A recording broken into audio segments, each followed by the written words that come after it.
नमस्कार, मैं राधा ठाकुर आप सभी दर्शकों का अन्नदाता कार्यक्रम में स्वागत करती हूं। हमारे देश का किसान जन का पोषक है, वे श्रम का देवता है, अन्नदाता है। उसमें ही भारत की आत्मा निवास करती है और ऐसे ही किसान भाइयों की प्रगति के लिए हम खेतीबाड़ी से जुड़ी बहुत सी नई लाभकारी जानकारियां हर रोज सुबह लेकर आते हैं। तो चलिए कार्यक्रम शुरू करने से पहले देखते हैं क्या है आज के अन्नदाता में। टमाटर की आसमान छूती कीमतों को देखते हुए करे उन्नत तकनीक से खेती। कृषि वानिकी है आज के समय की आवश्यकता।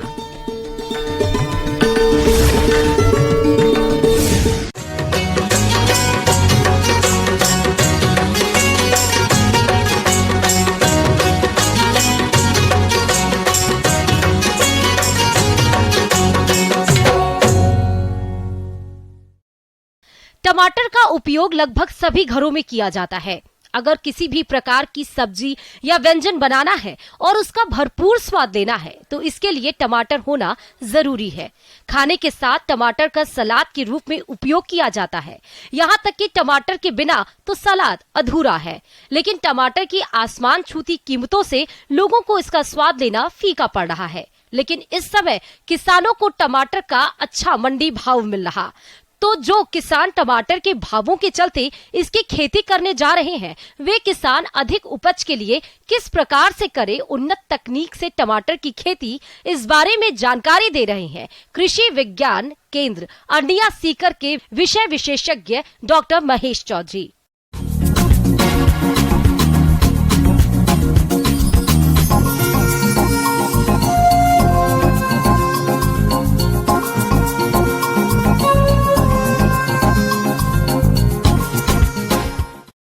टमाटर है वो टमाटर आलू एवं प्याज के बाद में तीसरी मुख्य फसल है जो कि अपने भारतवर्ष में उगाई जाती है।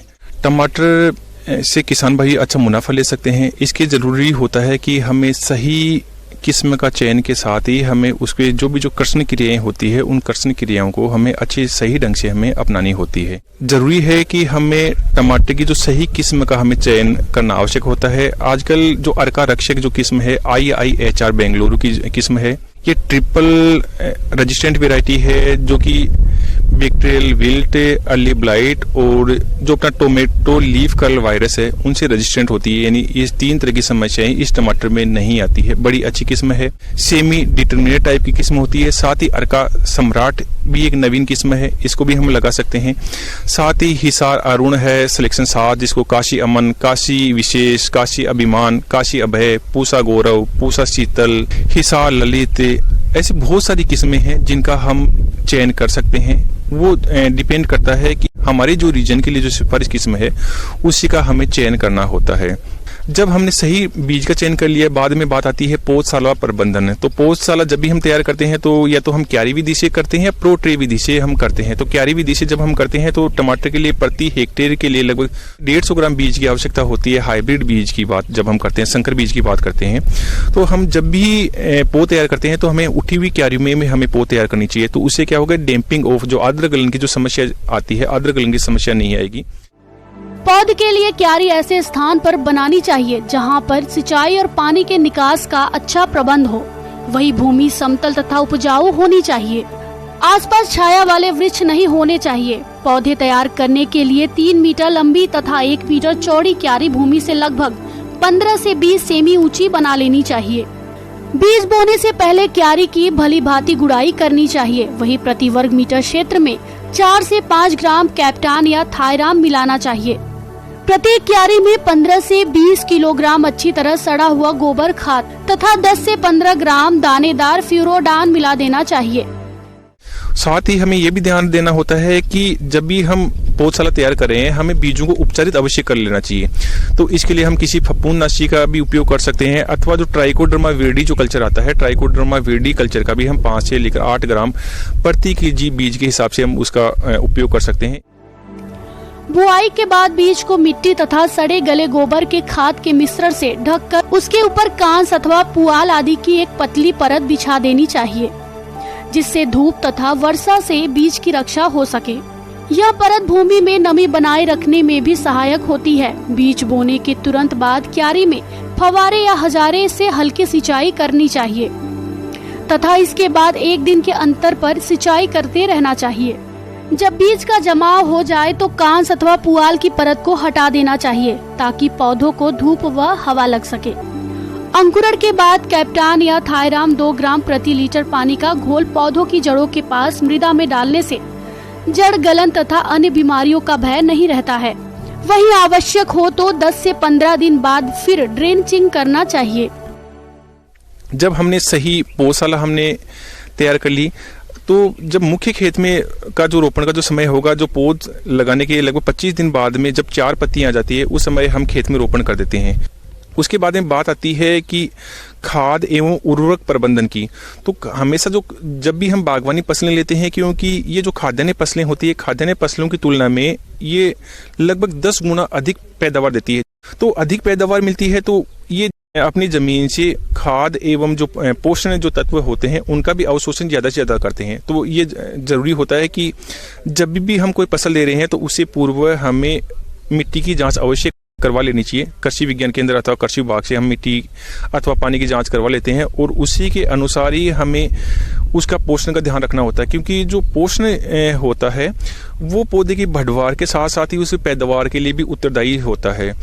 कई बार हम देखते हैं कि इसमें फ्रूट क्रैकिंग जैसे फल फटने की समस्या हो, अथवा फल छोटे छोटे रह जाते हैं, अथवा पैदावार कम मिल पाती है, तो हमें लगभग 20 जो टन अपना FIM है, फार्म यार्ड मैन्योर है, गोबरी खाद है, वो अच्छी सड़ी हुई गोबरी की खाद हमें खेत में मिला देनी चाहिए जब भी हम अंतिम जुताई करते हैं। उसके बाद में जनरली हम बात कर रहे हैं तो लगभग 100 किलोग्राम नत्रजन, 80 किलोग्राम फास्फोरस और लगभग 60 किलोग्राम पोटास हमें प्रति हेक्टेयर की दर से हमें खेत में डाल देनी चाहिए।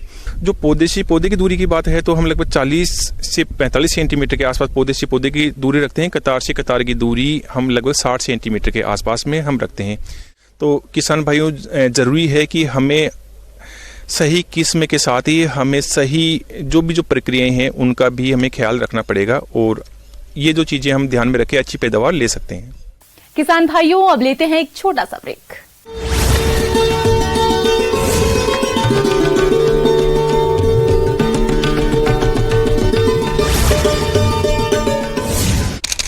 गांव, शहर। इस दौरान सतीश पूनिया ने कांग्रेस पार्टी पर जमकर निशाना साधा।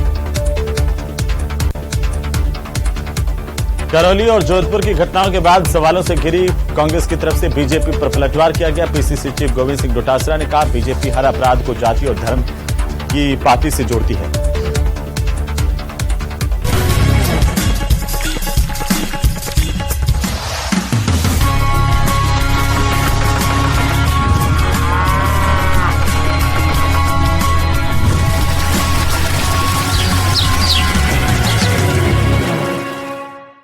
ब्रेक के बाद आप सभी दर्शकों का अन्नदाता में स्वागत करती हूं।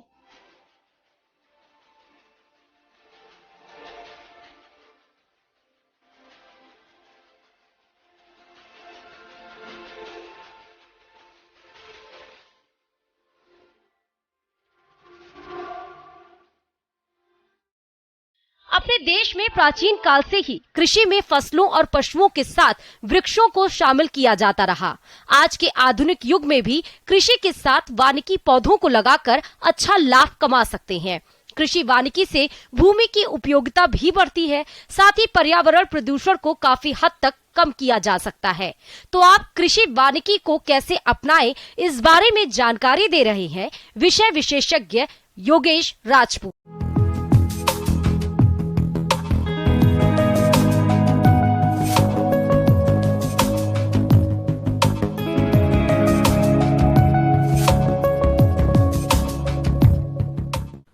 कृषि वानिकी जो है वो एक कृषि का पर्याय है, एक आधुनिक तकनीकी है खेती में, जो कि परंपरागत तकनीकियां आज के समय में पूरी फैल हो रही हैं, धराशायी हो गई, क्योंकि जलवायु परिवर्तन एक बहुत अहम मुद्दा बना हुआ है। जलवायु परिवर्तन की वजह से जो खेती कर रहे हैं लोग, वो मुनाफा नहीं कमा पा रहे और उनकी जो आय है वो अधिक लग रही है, उसमें खेती करने में इतना उत्पादन अपन ले नहीं पा रहे हैं। तो ऐसे समय में किसान भाइयों को कृषि वानिकी अपनानी चाहिए।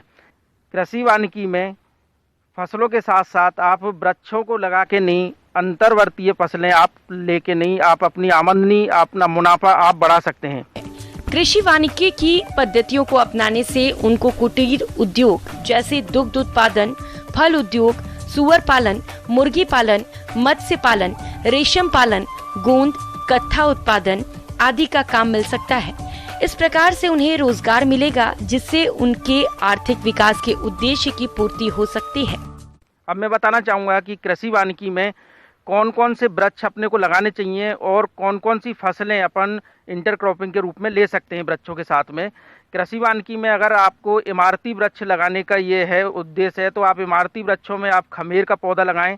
खमेर का पौधा जो है वो सागौन का एक सब्स्टिट्यूट है। सागौन का वृक्ष बड़ा होने में लगभग 25 साल लग जाते हैं। खमेर का वही पौधा 10 साल में आपका तैयार हो जाता है। इसके साथ साथ आप सागौन भी आप लगा सकते हैं। अगर आप लंबा इंतजार कर सकते हैं तो सागौन के वृक्ष भी आप अपने मेड़ों पे लगा सकते हैं। अगर किसान भाई आपकी रुचि फलदार वृक्ष लगाने की है तो आप फलदार वृक्षों में आम के पौधे हैं, आंवला के पौधे हैं, उसके बाद में आपके गुआवा है आपका, उसके बाद में आपके बेर है आप ले सकते हैं, बेल आप ले सकते हैं, उसके बाद में आप अनार आप ले सकते हैं, जो कि बहुत आसानी से आपकी जो मेड़ें होती है उन पे अपन लगा सकते हैं। अगर मेड़ों के अलावा भी आप अगर खेत में भी इंटरक्रॉपिंग करना चाहें तो अपन खेतों में भी लगा सकते हैं।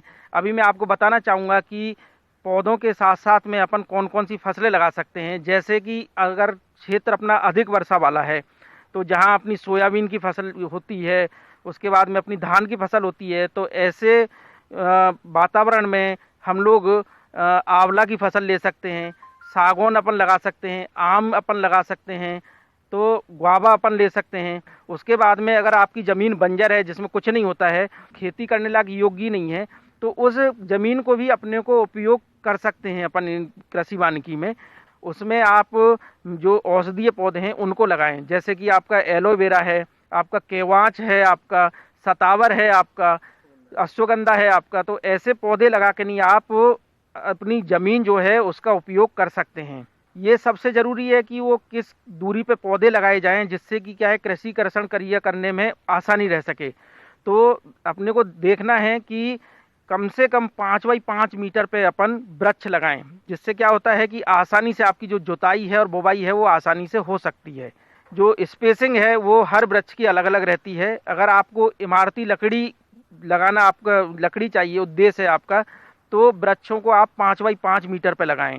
और अगर आपको फलदार वृक्ष लगाने हैं तो फलदार वृक्षों को आप 8 मीटर बाई 8 मीटर पे लगाएं। अगर क्राउन फैलेगा तो उतने ज़्यादा फल लगेंगे, इसलिए फलदार वृक्षों को हमेशा 8 बाई 8 मीटर पे लगाएं। और ज़मीन आपकी जो बंजर है, जहाँ कुछ नहीं हो रहा है, ऐसी जगह पे आप स्पेसिंग कम कर सकते हैं। कृषि वानिकी से उत्पादन संस्थान के संरक्षण के साथ साथ मृदा के गुणों में भी सुधार होता है। कृषि वानिकी में पौधों और दलहनी फसलों की जैविक क्रियाओं से नत्रजन स्थिरीकरण होता है और कार्बनिक पदार्थ की मात्रा में वृद्धि होती है। पौधों और फसलों को साथ साथ उगाने से एक दूसरे को उर्वरक तत्वों की पूर्ति में सहायता मिलती है। मृदा संरचना में सुधार होता है, जो कि फसल उत्पादन के लिए अति आवश्यक है। जो अपन ने कृषि वानिकी लगाया था और वानिकी वाले जो पौधे लगाए थे, उनके नीचे अपन जो डब्बे होते हैं, मधुमक्खी के जो बॉक्स होते हैं, उनको अपन रख सकते हैं, क्योंकि गर्मी के समय में वहाँ छाया भी रहेगी वहाँ पे। और क्या होता है कि कुछ वानिकी के पौधे ऐसे हैं जिनमें गर्मियों के समय में फ्लावर आता है, तो ऐसे समय में क्या है, मधुमक्खी अपना जो शहद है, अपना भोजन है, वो जो वानिकी वाले वृक्ष लगे हुए हैं उनके फूलों से ले सकती हैं। तो ये भी एक अभिन्न अंग है, इसको भी कृषक भाई इसको भी उसमें जोड़ सकते हैं। किसान भाई, कृषि वानिकी का चयन करने से पहले अपने को कुछ बातों का ध्यान रखना चाहिए। सबसे पहली जो बात आती है कि वहाँ की मिट्टी कैसी है, इसका अपने को पता होना चाहिए। वहाँ की जो वर्षा का पैटर्न है वो कैसा है, कितनी वर्षा होती है, क्या होती है, तो उस हिसाब से अपने को चयन करना है। वहाँ की जलवायु कैसी है उसको अपने को देखना है। उसके बाद में वहाँ का जो मार्केटिंग कैसी है, वहाँ की मतलब लोगों की डिमांड कैसी है, लोगों का इंटरेस्ट कैसा है, तो उस हिसाब से अपने को वृक्षों को लगाना है। तो किसान भाइयों से यही अपील है कि आप जो कृषि वानिकी लगाने से पहले जो भी बातें अपन ने बताई हैं, उन बातों का अनुसरण करके ही अपने को कृषि वानिकी का चयन करना चाहिए। आगे और भी है खेतीबाड़ी से जुड़ी हुई बहुत सी रोचक जानकारियां। यहाँ रुकेंगे एक छोटे से ब्रेक के लिए।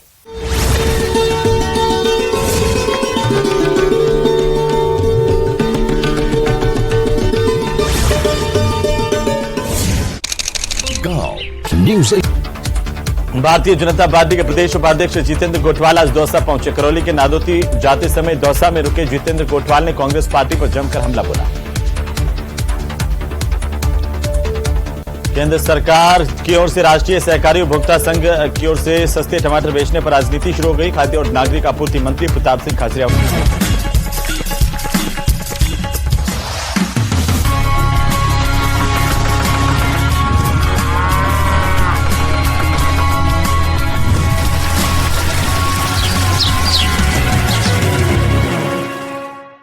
ब्रेक के बाद एक बार फिर से आप सभी दर्शकों का अन्नदाता कार्यक्रम में स्वागत है।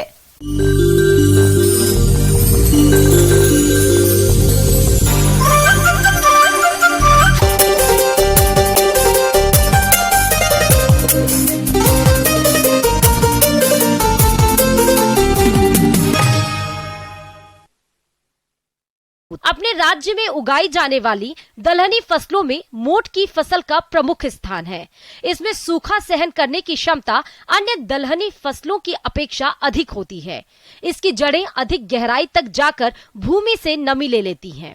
और जैसा कि राज्य में बारिश का दौर चल रहा है, ऐसे में जो किसान मोठ की खेती करने जा रहे हैं वे कैसे करें मोठ की उन्नत तकनीक से खेती, ताकि आपको मोठ की फसल से अधिक पैदावार मिल सके। देखिए हमारी ये खास रिपोर्ट।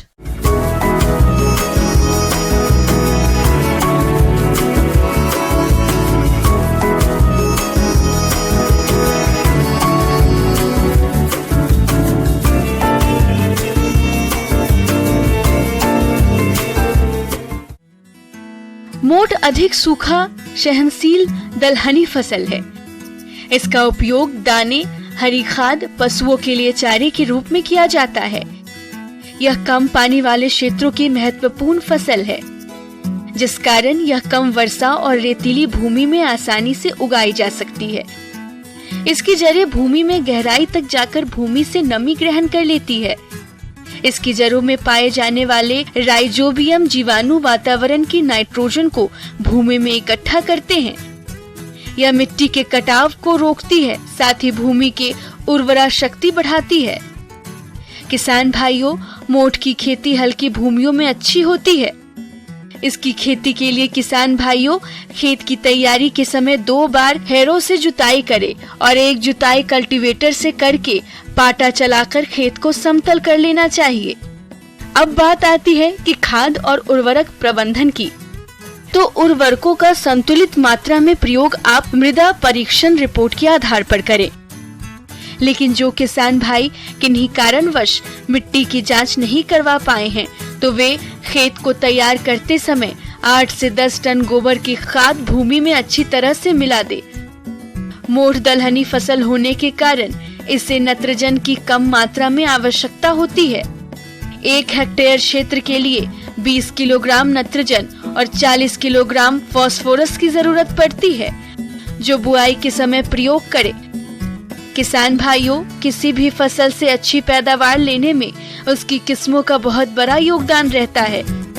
तो मोठ की खेती के लिए आप इसकी उन्नत किस्में CZM2, RMO 40, RMO 257, RMO 225, RMO 435, Jadia, ज्वाला, काजरी मोठ 3, काजरी मोठ 2 में से किसी भी किस्म का चयन कर बुआई करके आप इस फसल से अच्छी पैदावार ले सकते हैं। जहां तक बीज दर की बात करें, तो मोठ की उन्नत खेती के लिए 10 से 15 किलोग्राम बीज प्रति हेक्टेयर की आवश्यकता पड़ती है।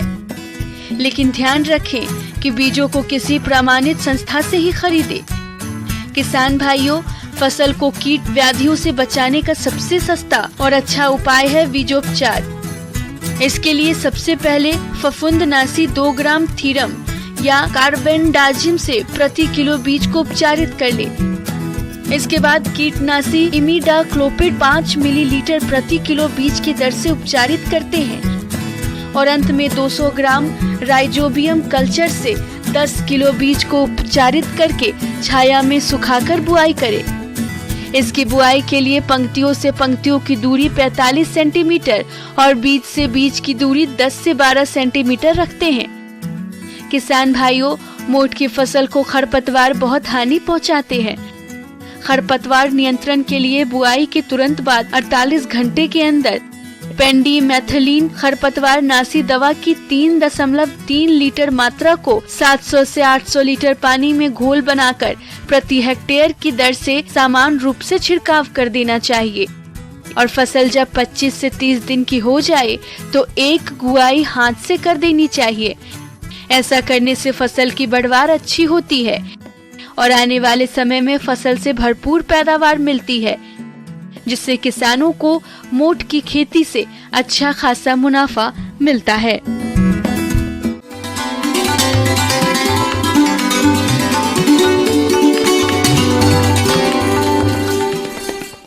आइए जानते हैं अन्नदाता निशुल्क फोन के माध्यम से पूछे गए समस्याओं का समाधान।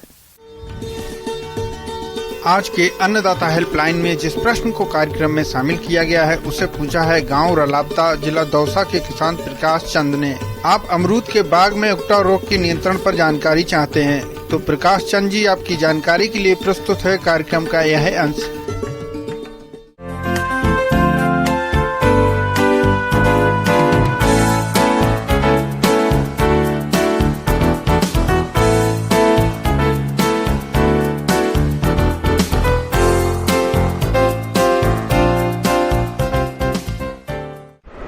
तो अमरूद में सबसे पहले जो घातक बीमारी के रूप में आता है, किसान भाइयों जिससे चिंतित रहते हैं, वो है उगटा रोग। तो उगटा रोग को हम लोग मलानी रोग भी कहते हैं, सूखा रोग भी कहते हैं। यह रोग एक फफूंद जनित रोग है जो फ्यूजेरियम नामक फफूंद से होता है और ये बहुत ही विनाशकारी रूप कायम कर लेता है।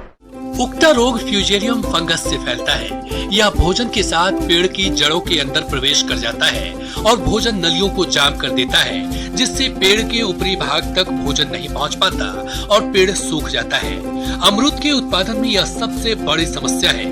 इसमें शाखाएं ऊपर से सूखनी शुरू हो जाती हैं और पूरी सूख जाती है। बाद में पूरा पौधा सूख जाता है।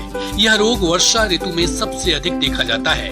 उगटा रोग उन क्षेत्रों में भी अधिक होता है जहां जल भराव की समस्या लंबे समय तक बनी रहती है। पौधों में रोग लगने पर इसका कोई निदान नहीं है, लेकिन ट्राइकोडर्मा विरिडी को गोबर की खाद के साथ मिलाकर खेतों और पेड़ों की जड़ों में प्रयोग करने से इसका प्रकोप कम किया जा सकता है।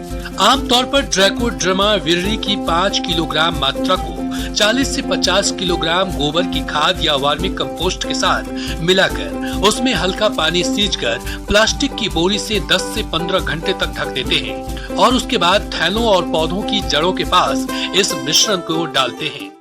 तो सबसे पहले मैं ये कहूँगा कि जो भी सैनिटेशन प्रैक्टिसेस है, साफ सफाई आप अपने बगीचे में निरंतर करते रहें। जो भी पत्ते गिरे हो उसको उठा करके इकट्ठा करके दूसरे जगह ले जा करके ज़मीन में गाड़ दे या जला दे। और जितनी भी टहनियाँ या ब्रांचेस जो सूख जाती हैं इस उगटा रोग से, उसको काट करके छांट करके अलग कर देना है ताकि इस बीमारी का बढ़ाव आगे ना हो सके। दूसरा ये करना है कि कार्बेंडाजिम नामक एक फफूंदी नाशी आती है मार्केट में, उसका 2 ग्राम प्रति लीटर पानी में घोल करके मिट्टी को भिगोना है जड़ के आसपास।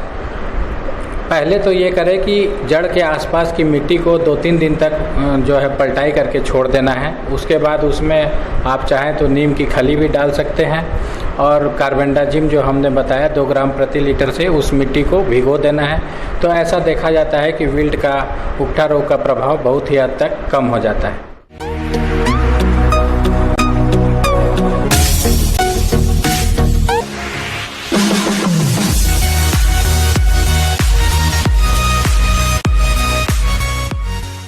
अब एक नजर डालते हैं राज्य के कुछ मंडियों के प्रमुख फसलों के बाजार भाव पर।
किसान भाइयों, कृषि संबंधित समस्या और सुझावों के लिए आप हमें इस पते पर संपर्क कर सकते हैं।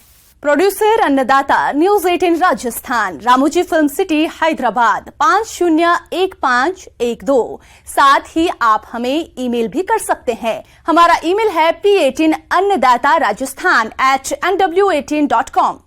इसके अलावा आप हमें निशुल्क हेल्पलाइन नंबर 180088926163 पर सोमवार से शनिवार सुबह 10 से शाम 4 बजे के बीच संपर्क कर सकते हैं। अब समय हो रहा है आपसे विदा लेने का। कल फिर मुलाकात होगी कृषि से जुड़ी महत्वपूर्ण जानकारियों के साथ। नमस्कार।